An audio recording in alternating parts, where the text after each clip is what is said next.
পুরো ইসলামী ব্যাংকের দায়িত্বটা এখন বাংলাদেশ ব্যাংকের ঘাড়ের উপর। ইসলামী ব্যাংক নিয়ে আসলে যে কি ঘটছে এটা অনুমান করা যাচ্ছে না। এর পরিণতি কি ইসলামী ব্যাংকের? কেন এটি একটা রাজনৈতিক বিষয়ে পরিণত হলো? কালকে রাতের বেলা হঠাৎ করে চেয়ারম্যান সহ পুরো পরিচালনা পর্ষদ ভেঙে দেওয়া হলো এবং বাংলাদেশ ব্যাংকের নির্বাহী পরিচালক মোহাম্মদ জহির হোসেনকে দায়িত্ব দেওয়া হয়েছে।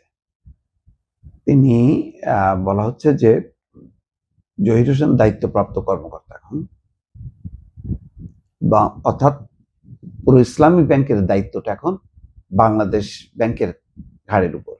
বাংলাদেশ ব্যাংক সরাসরি কোনো ব্যাংক পরিচালনা করার ইতিহাস হয়তো আছে সাময়িককালের জন্য, কিন্তু এটা ভালো নজির না। অর্থাৎ এর মধ্য দিয়ে বোঝাই যায় যে একটা ব্যাংক যখন সংকটে পড়ে, যখন এটা শেষ প্রান্তে চলে যায়, তখন বাংলাদেশ ব্যাংক কোনো ব্যাংকের, বাণিজ্যিক ব্যাংকের দায়িত্ব নেয়। সেই দায়িত্বটা নিল বাংলাদেশ ব্যাংক। কিন্তু কি হবে, গ্রাহকরা মানে তুমুল বেগে টাকা তুলে নিচ্ছে।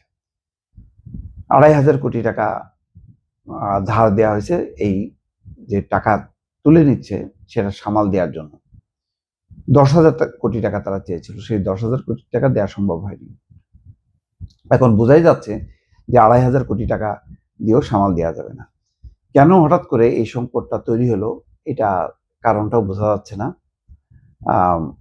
যখন থেকে বাংলাদেশ ব্যাংক ডক্টর খুরশিদ আলমকে চেয়ারম্যান নিয়োগ করা হলো, তখন রিভোল্ট করলো গ্রাহক সমিতির নামে একদল লোক।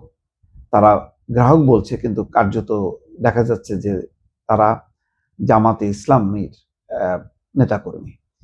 কেন এই চেয়ারম্যান নিয়োগের ফলে তারা ক্ষুব্ধ হলো এবং এমন একটা পরিস্থিতি তৈরি করলো যার ফলে গ্রাহকদের মধ্যে একটা আতঙ্ক দেখা দিল এবং এখন তারা টাকা তুলে ফেলছে। এই আন্দোলনটা করার দরকার ছিল না, কারণ যে কোনো ব্যাংকের চেয়ারম্যান নিয়োগ করার ক্ষমতা বাংলাদেশ ব্যাংকের আছে। বাংলাদেশ ব্যাংকই আলটিমেটলি দায়িত্ব। যেমন এই যে ২৫০০ কোটি টাকা যে দেওয়া হলো, কে দিল? বাংলাদেশ ব্যাংকই দিল। তাহলে বাংলাদেশ ব্যাংকের একটা কর্তৃত্ব, তার নিয়ন্ত্রণ প্রত্যেকটা ব্যাংকের উপর আছে এবং ব্যাংকগুলো ঠিক মতন পরিচালিত হচ্ছে কিনা, কোনো ব্যাংকে সংকট আছে কিনা, কোনো ব্যাংকে অনিয়ম করে ঋণ দিচ্ছে কিনা, নানাভাবে তদারকি, খবরদারি, নিয়ন্ত্রণ সবকিছুই আছে।